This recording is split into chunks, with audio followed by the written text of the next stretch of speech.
You're watching Betting Weekly Fight Life on the Bet Rivers Network.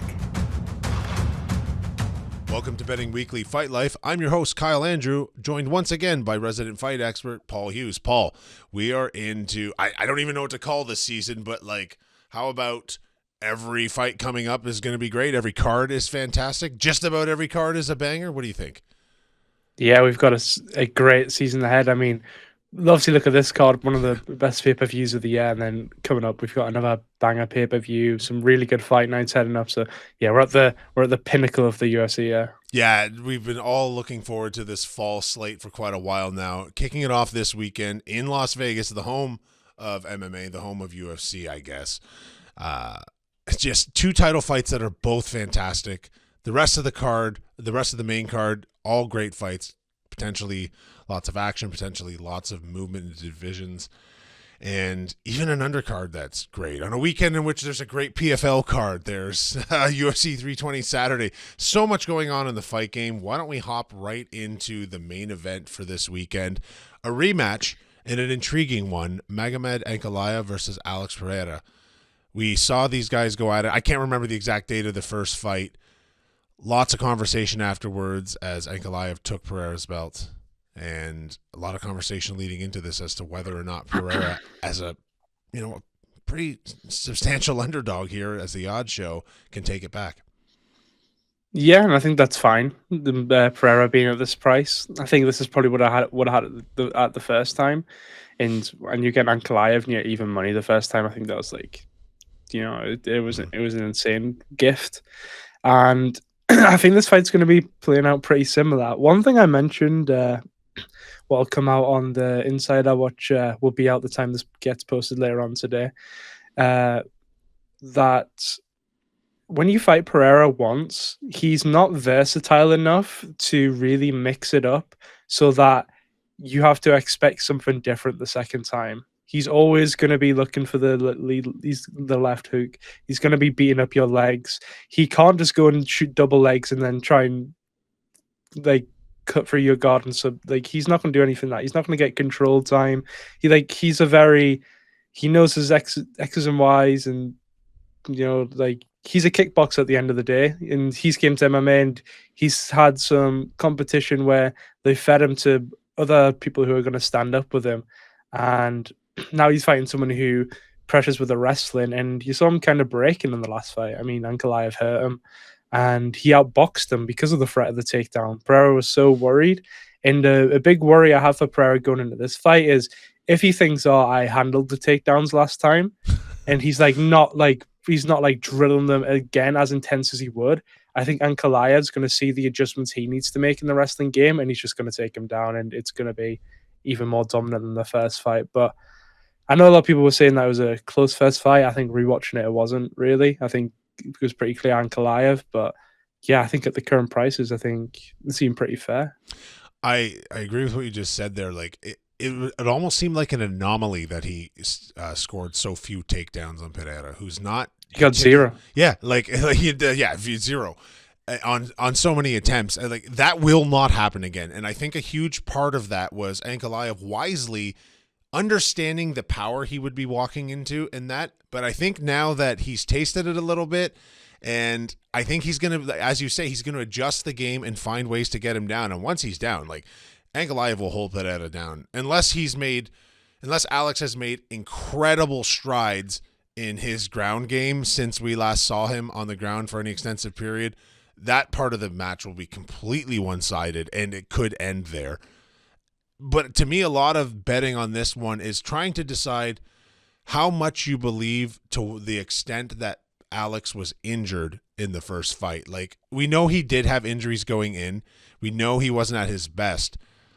But I'm not certain how much of a role that played. I'm not discounting him, but I'm looking at Alex now from so many different angles of how distracted is this guy outside the ring? He's doing a lot of TikToks, you know what I mean? He's traveling a lot and doing a lot of appearances. He still obviously has thunder in his hands and in his legs.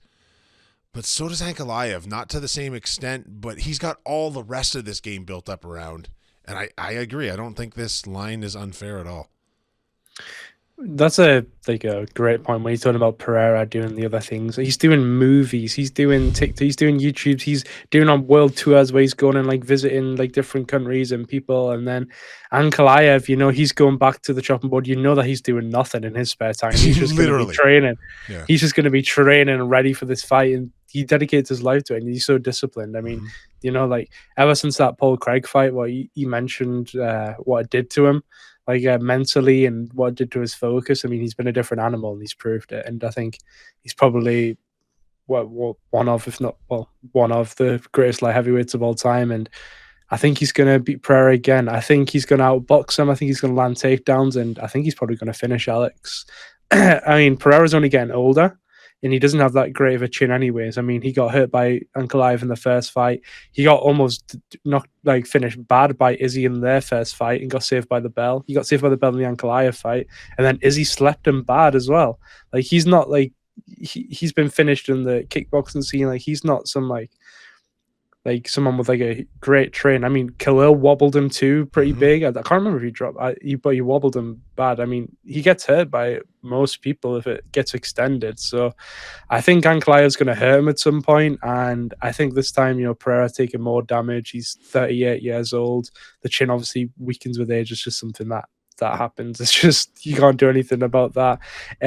I think Ankalaev, he's going to find the wrestling success this time, and I think the boxing success is going to come again. But I think if Pereira's going to be more aggressive because he sees that he has to be, but I don't think it's going to work out well for him.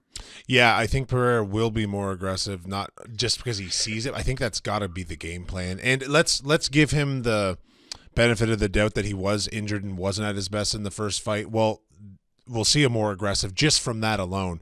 If it was his foot that was hurt or whatnot, like planting for shots and stuff. There's a lot going on to be said about this fight. What were you able to find as a bet for this one? What do you like? Yeah, I like just fight not to go the distance. I think it was was it under 4? I can't remember the exact pick I ended under up 4.5 rounds. Under 4.5 at minus 130. Yeah. So I think, doesn't go the distance was quite substantially shorter than that. So I didn't want to touch that. But under 4.5, I think everything we just said about Ankalaev, Pereira is still dangerous. He has a huge left hand that can sweep anybody in the sport. And I saw a few people on social talking about the calf muscle being very awkward, in that anyone who's Pereira is one of the best leg kickers ever. In some fights, people can take them, and the next fight they get hit with one calf kick and their calf is done. Yeah, you hit that and nerve or whatever that's in there. Yeah, and we showed it with Sean O'Malley against Carlos Vera the most, where he just hit his leg and he couldn't stand, like it was done. But I think if Pereira can get that going, I mean, Ankalaev's been neutralized by leg kicks before against Jan Blachowicz, and yeah, I think there is finishing upside for Pereira. I think if you got to take him, you take him by a finish. Sure. But I think Ankalaev's probably going to finish him. But you're talking about one of the most dangerous men in the sport on Pereira. So I think if you're getting under 4.5 rounds, where Alex has to be aggressive and he's going to push for a finish, and he's also going to leave himself open to Ankalaev, who's one of the best boxers as well and carries so much power. I think under 4.5 at minus 130 has to be the way to go. Yeah, I'll be honest with you. That's a really good pick, because it's so uncomfortable betting against Alex because of the power in the hands and the legs. And I can see myself doing this bet, taking what you've taken here, but then taking each of them to finish as well, banking on getting 2 of the 3 no matter which way it goes. I don't know what to do, but I think Ankalaev wins this fight. I really do. I love Alex. I'd love to see him with the belt back in his hands, but I'm worried that he might be a little bit too distracted these days. So maybe that's just the thing, right? It's hard to say how this goes, but that's a really, really good pick, Paul. I feel like I'm absolutely going to be tailing that pick from you. Before we keep going, Paul already mentioned it. If you like what you hear on these shows, sign up for our newsletter. Get exclusive tips in the free Insider magazine. Sign up for free at bettingweeklystudios.com. Let's keep it rolling. Let's move right into the next fight, because it is another treat. We get a second title fight on this card. Merab Dvalishvili against Cory Sandhagen, and I don't know how much of the press conference you caught yesterday, but it was hilarious. But what's not going to be funny is this fight, because this is, these are really, really heavy odds in Merab's favor, but I think this has the potential to be an amazing fight, a close one. Yeah, definitely. I think just looking at these lines, like Cory Sandhagen at plus 300. I mean, if you're betting that number, how wrong can you truly be? Mhm. Do you know what I mean? Like, it's kind of Merab has to literally dominate him for the full 25 minutes for him to look plus 300, because at any time Cory can land some huge shot, or you can latch up some weird submission. One thing I like for Cory going in this fight is that he's been training with Ryan Hall, who is when you're on your back and get ups and whatever else, it's you're not going to be wanting to be on your back, but I think Merab's just going to try and get him down and control him, like as he usually does. And I don't think Merab's going to want to be on the feet with Cory. I mean, we saw it against when there's someone with power who has dynamic striking, like Peter Yan. He had 11 takedowns against Yan and shot like 40 or 50. I think he shot 50 takedowns in that fight. Like, he does not want any of that if you can pose that threat. And we saw against Umar, where he landed 7 takedowns, but he wasn't as afraid as Umar on the feet. He hit Umar on the feet in the last round. And Sandhagen, as I was saying, he has some crazy finishes, and he's the type of person where stylistically for Merab, it's probably like a pretty bad matchup where he's going to be throwing everything that Merab doesn't expect. And if Sandhagen lands something clean, you expect it to be something awkward. And Merab doesn't have the greatest chin. When we look down at it, like, he got hit bad by Marlon Moraes and dropped in the first round. He got dropped by Henry Cejudo, and when you think of them as strikers compared to Cory Sandhagen, it's like they're not even in the same realm. No. You know what I mean? Like, when it comes to everything, where it's like technique or precision or anything, like, Cory kind of just trumps them. So yeah, I think it's going to be. I think we're going to get 2 banger title fights. Yeah, when you look at this, Cory kind of has an answer for everything Merab can throw at him. Like, no, he's not as good of a grappler, but he's not useless down there either. He's got good takedown defense. He's clearly the better striker. He also has a very good gas tank, but as I wrote in the Betting Weekly Insider this week, Merab has a gas tank, a solar panel, a backup diesel generator, and everything. So you're not going to outgas Merab, but if you hit him early, you can change the complexion of the fight, because as you say, he can be slightly chinny, and you get popped early and dazed, that motor can start not working correctly, or your judgment can be impaired, and Cory Sandhagen has the tools to do that. I feel as though the unorthodox nature of Dvalishvili's fighting style is his greatest weapon, right? He doesn't have a predictable way of marching through fights, other than the fact that he's marching through them, and he will be maybe less tired in the 5th round than he is in the first somehow, and you have to deal with all of that. I think the key for Sandhagen here would be to come into contact with his chin early. Look for that, but not give up a bad position. But let Merab know you're there and you're in this fight, because I think Merab's probably smart enough to know that Sandhagen himself has a good motor and a good gas tank and can go through all that. So I don't know, like, you and I talked privately about this too, about the last fight against O'Malley, how Merab was very pointed about stating he wants to finish him. You know what I mean? And he went out and he did exactly that.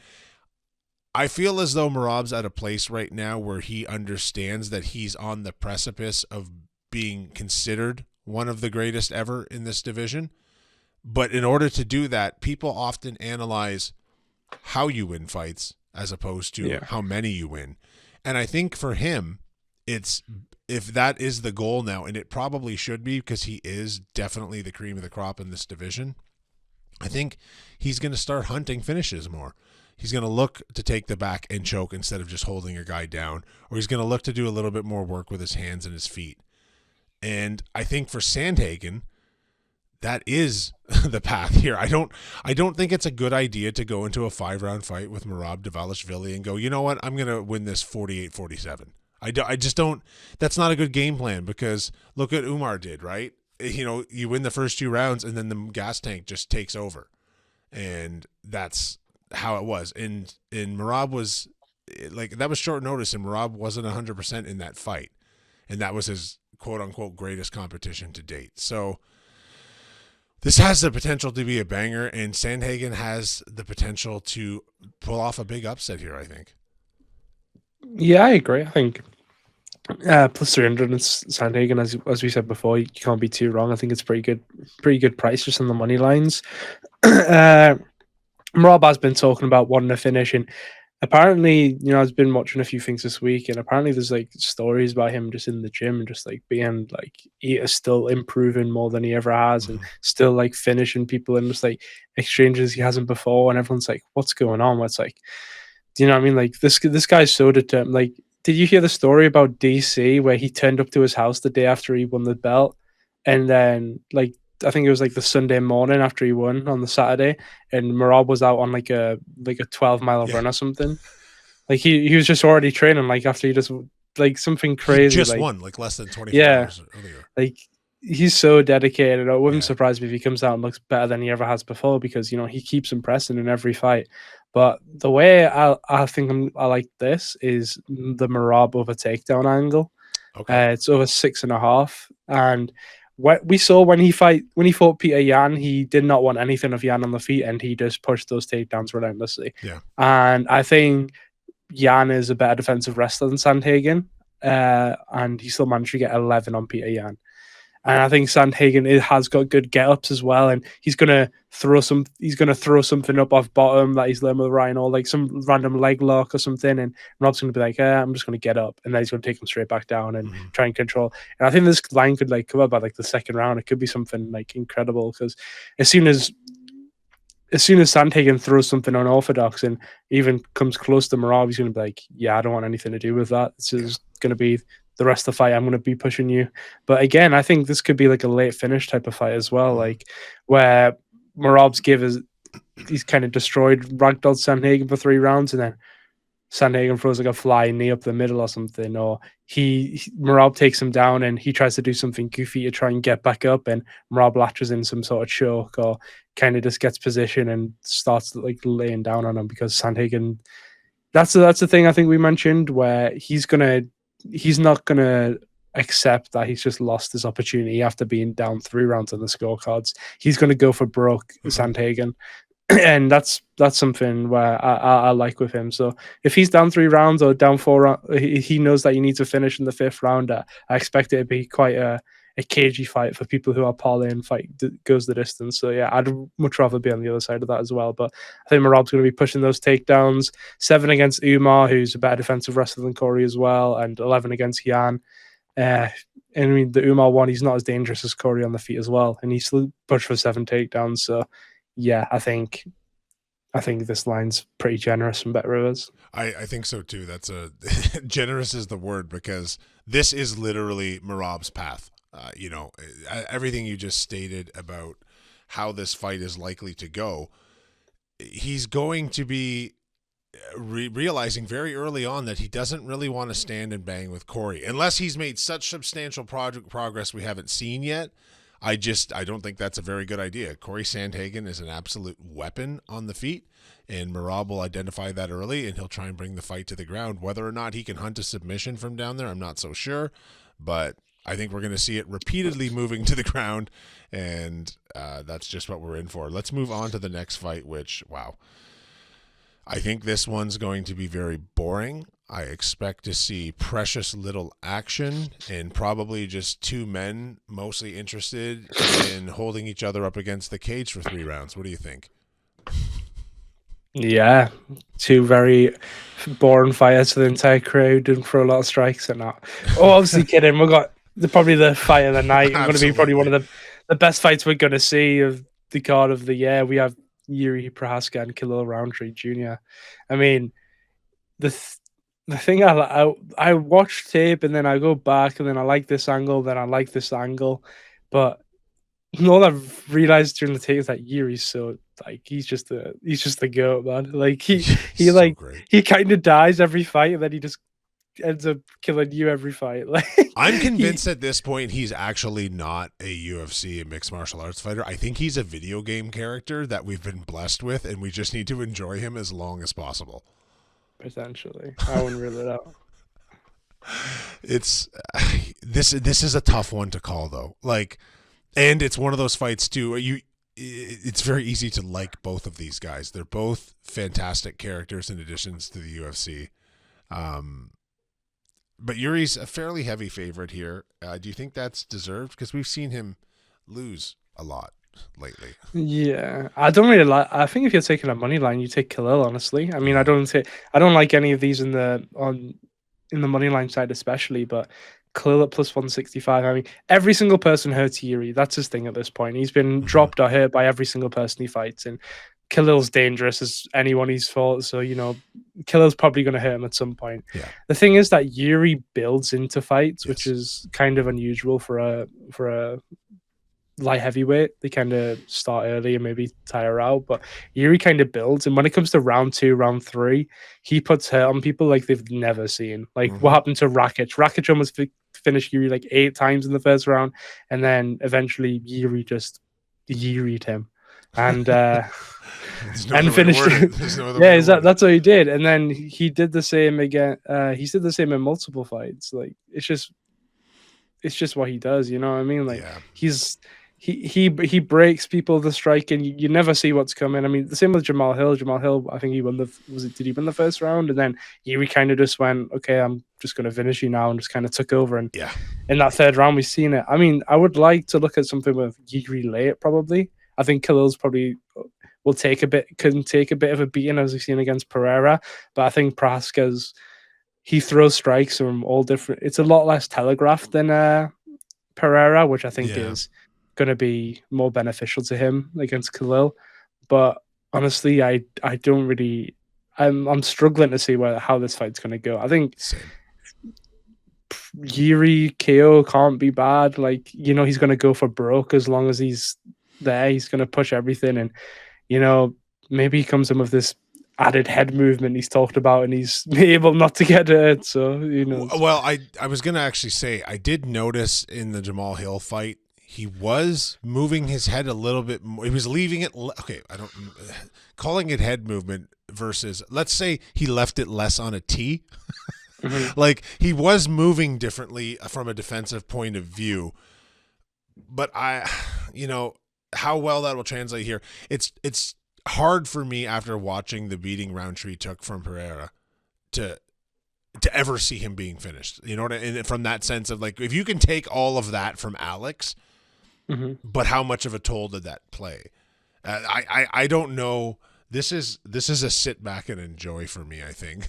I really honestly, I don't know, but this, as you stated, has fight of the night written all over it. Definitely. I can't find anything myself, but it's kind of the thing where you have a couple of the further you go into the night, the more excited you get about the card. Maybe the drunker you get, the whatever, you just go, Yuri the Samurai plus 108 to win by KO. Okay, so I'll say this right now. As of this taping, I also do not have a play on this fight, but I know myself well enough to know there's no way come fight time I'm sitting it out. So I'll at least tweet or put on X or whatever what I end up picking in this one, because I just can't sit and just watch this one. I want to have some sort of juice on it. I wish Bet Rivers would give us a line on everyone just shakes hands and is friends after plus 240 or something, because I'd be completely fine with that. But man, this is a tough one to call. But hey, kudos to the matchmakers, right? Because it's a really great fight. Like, when you get to a position where it is actually that difficult to call, well, that's just great matchmaking. Speaking of what I think is good matchmaking as well, into the next fight down the line, Josh Emmett, Youssef Zalal. Very one-sided odds here, but I think the fight could potentially be better than what those odds state it might be. Yeah, I mean, I think it's going to be really boring, to be honest. I think Zalal's going to kind of do what Zalal does, what he did against Calvin Keita, where Josh Emmett, scary striker, big power hitter.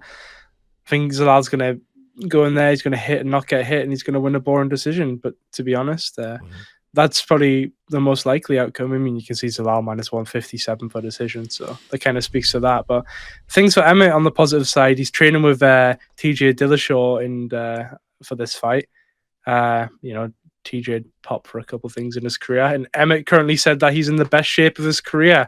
So we'll see what that means going into this one. But the one side I did like for Zalal was, if you're looking at something, I think he's pretty live to sub him, to be honest. I think Emmett got subbed off Yair Rodriguez, who, he's like, if you're getting subbed by I mean, Zalal's you got 4 chokes in a row wins? Arm triangle, 2 rear nakeds. Yeah, so you got four fights in a row with submission wins. I mean, Emmett's not that difficult to sub when it comes down to it. I think if Zalal gets a takedown or Emmett kind of throws a huge overhand or a huge hook like he does, and Zalal latches onto his back, I think we could see something there as well. But yeah, I think if you like anything in this fight, it's like Zalal sub, but I couldn't really be making a case for Josh Emmett after he's 40 years old. He's been around for a long time, and at these lighter weight classes, that you age harder than you would at heavyweight. I mean,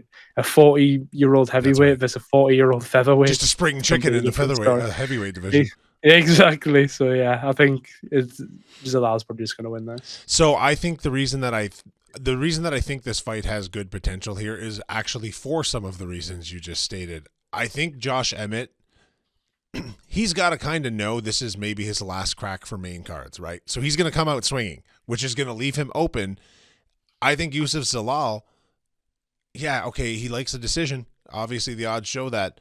But he's now on the main card right below 3 banger fights, looking to move into the top 15, correct? What is he, probably 21 or something right now? Emmett's 13, I believe. So he's looking to make moves in that term. I think he's going to hunt that submission. I think this fight is either Josh Emmett landing a home run KO because he knows he has to. Josh Emmett's not going to go out there looking for a 29-28 win. I think this one has surprise potential, and I'll be happy to eat crow if it in fact is a boring decision. Were you able to find an actual pick on this one? No, I think, again, I was tempted by Zalal sub. That was almost a spot here, but I think I'm just going to pass. But this is number 9 versus 8 in the division. Zalal's number 9 in where did I get my numbers from? I think you might be looking at overall featherweight rankings. Oh, I think, sorry, that's what I am looking at. But it's Topology do their own rankings. Yeah, that's what I had up here right now. So. But yeah, for a big chance of Zalal, he's 9th. He gets a win here. Right. When was the last time he lost was who was it? Topuria when he last lost before this. No, he had a little loss streak after the Topuria fight, but the premise of my point, Sean Woodson. Yeah. The premise of my point stands in that Josh Emmett is just holding on to that top 10 at this point, and he'll know that he needs this to continue through. So I don't know. We'll see, man. This could go either way. Now that you say it, maybe it will be kind of boring, but I'm gonna leave my hat in the arena that this one somehow ends up in some sort of a finish, or at least a decent fight that we're not expecting. Let's keep rolling through the card here into the first fight, the opening fight of the main card. Abus Magomedov and Joe Pyfer. Pretty heavy favorite, Joe Pyfer. He's been a bit of a mixed bag as far as I see it lately, but what do you see happening here? I'll keep this one kind of short because I don't really have much of a breakdown on this one, honestly. I mean, obviously I did the tape. I try to find something here, but I think the line's pretty correct. I wanted to get with a boost, but I think I kind of lack a better judgment that I just wanted to fade Pyfer with someone. Yeah. So I think I didn't want to rush and do that. Do you know what I mean? So I don't think Magomedov's the one to fade him with. He's got good leg kicks, and if he can get them going, but Pyfer's he's a good striker. He's a good grappler. He's, and Abus is probably going to gas at some point if they are engaging, which he normally does. So yeah, I don't really like this fight for Abus. I mean, again, if he blasts those leg kicks and if he keeps this fight at range, then he's going to look a lot better than plus 205. But I think Pyfer's probably going to end up finishing him, as the odds would suggest. Yeah, I really wanted to take a Pyfer finish here, but with his last 2 fights being decisions, that makes me a bit leery, because this is a guy that I had set up in my own head as a finishing machine, and then he hasn't done that for his last 2 fights. I mean, okay, the last one was against Gastelum. I mean, that's a tough guy to finish because, he's always overweight and stuff. He never actually fights in his own weight class. Yeah. But even still, I had Pyfer picked that way in my head. Maybe opening the card, I'm always big on that. Like, what's the situation in which guys would want to perform? I think maybe if Pyfer has a good idea of the way people are seeing him and the way I'm speaking about him right now, not me specifically, but people generally, maybe he won't go hunting for that, right? But sometimes when you go hunting for that, you make a big mistake and gas early, something like that. So I'm having a tough time finding a play on that. Did you get an official play on this one? No, as I said, it's difficult to find something on this fight, I think. So I'll just pass and enjoy this one if it's a in war, hope for the action, right? Yeah, I could see a low output though, so Sure. Who knows? Yeah, exactly. Just hope and pray that they've picked a good fight for the start of the card. Okay, so we spoke right before we went live here, or not live, or to tape. Live to tape, Here we are. We don't have the graphics up for this one, but there was a fight on the undercard that you really like a lot too. Why don't you talk about that? Yeah, it was Edmund Shavazian versus Andrew Muniz. Muniz at this stage of his career, I mean, he in his last fight particularly was made me kind of get to this conclusion. He got touched by Aliskerov and he looked like he just didn't exist anymore. Like It was bad. Like do you know what I mean? Like you're looking at his last fight, he's been finished 6 times in the first 2 rounds, and Shavazian could be the best first round fighter in the UFC, honestly. Other than do you know what I mean? When it comes to he puts it out on there. Gas tank isn't that good, and he knows it. So the first 2 rounds are his strongest rounds every time. Pretty much all of his wins, apart from his last one, come in the first 2 rounds. So I think a pretty nice pick he has. A lot better results than use Shabazian to win in round 1 or 1-2. That was -120. And yeah, I think I'm going to make that as an official pick, even though we don't have the graphics for that. So. But I think it's too good to pass up on, so just have to throw that in as a mention at the end here. Yeah, no, that's great, Paul. Actually, that's a really good pick, and it's, hey, listen, if you find something you feel very strongly about, we'll always throw it into the show there. So before we get going, can you go ahead and recap all of your picks for the big card Saturday night in Vegas? Yeah, so the main event, Pereira Ankalaev, we have under 4.5, -130. Then we have in the co-main, the other championship fight, we have Merab over 6.5 takedowns. And then just on the prelims, we have Edmund Shabazian to win in round 1 or round 2. That's -120. So we have a -110, -120, and -130 shot. I didn't really notice that when we were doing it, but there we go. You like to keep things very streamlined and systematic. Yeah, exactly. But, hey, listen, no, I think those are all really great picks. And this is just, I hope everyone takes the opportunity to look at this as a kickoff to what is going to be an absolutely loaded fight season. We're down in Brazil for fight night the week following, a week from now. I'm learning English as we go, so but it should be a great card as well. And then it's just carrying us through with numbered events. The last of the official numbered events, I'm sure they'll still be numbered, but the last time people have to fork out $80 or whatnot. I'm not sure what you guys are going to be doing for that on the other side of the pond, or what the TV deal over there is, but it's an interesting time in the fight world. Don't forget, everyone, too, maybe you're at home, maybe you don't watch the PFL, but if there was ever a PFL card to tune into, it's today, Friday. By the time you see this, it may already be over, so we hope you watch it, but there's a lot of good fights on that card as well. Great weekend for fighting, great weekend for sports in general. UFC back at home in Las Vegas. Any final thoughts, Paul? Yeah, I mean, we have some good official picks here, I think. We've got some bangers coming up next few weeks. And yeah, it's a good time to be a fight fan, I'll say that. Well said. Viva Paul Hughes in the main event tonight. Is it weird watching yourself fight? Yeah, it is. You know what I mean? Are you standing pretty hard for Paul Hughes on this one? I mean, I did like Usman early in the week when he's like -150, and now he's like, what is the odds now? Paul Hughes is like +220, +230. It's like, how do you get to that outcome, So, yeah. Yeah, that's a tough one to lay anything on, but I mean, I wish I would have grabbed Usman earlier probably, but I might just sit back and watch this and, just watch 2 guys that will eventually find their way to the UFC. Hopefully. Dana will bury them way early on an undercard. 10K, 10K. 10K, 10K. All right, everyone. Thanks for once again for joining us on Betting Weekly Fight Life. My name is Kyle Andrews, joined once again by Paul Hughes. We will see you next week as we talk about the card down in Brazil. Thanks for watching Betting Weekly Fight Life on the Bet Rivers Network.